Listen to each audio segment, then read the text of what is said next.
fala... Estábulo. Não é a casa dela lá, não é? Não.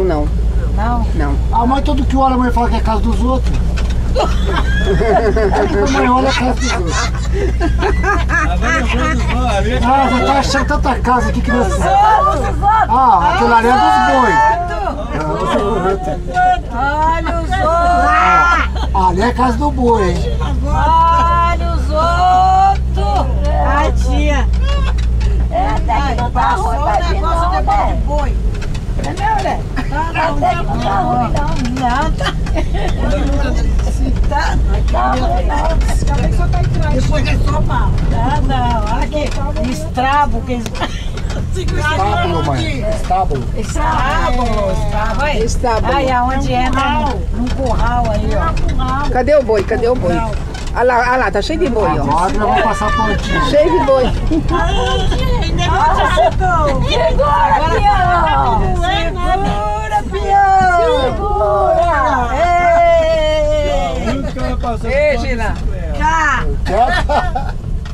Tá seco aqui, gente? É aqui que o Jânio teve que sair correndo de carro. Não, mas foi lá atrás, nós já passamos lá no Mas não pode não. Não?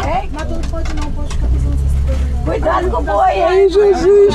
Cuidado. Quem que vai abrir a porteira? Abre a porteira. Ih, será que esse tem peixe, Bi? Eu tô parado. Pô, não, que chegar lá, vou pedir com o Zé a vara de pescar. Enquanto isso, as madames vão fazendo o almoço da gente. Madame, você...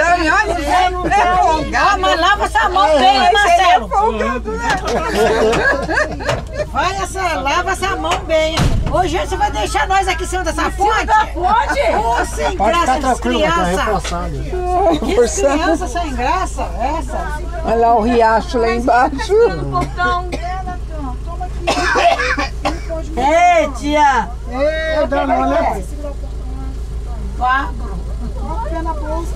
Mas vai pegar Ah, o portão agarra, pode ficar tranquilo que o portão agarra. O portão agarra, Cláudio, pode ficar tranquilo. depois eu fecho. Até que tá bom, o portão era de madeira, fazer aquele barulho estranho. Já chegou no portão?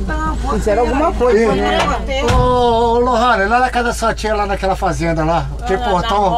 Nossa, que portão, não passa de madrugada aquele negócio de morro assim, ó. Portão para aquele negócio de fantasma, que esse fantasma. Nossa senhora. Aí eu falei assim, não, à noite eu não ia pensar em passar aqui no alto, né? Tem um lá atrás. A casa um do outro, acho que 2 km a diferença de uma casa para outra.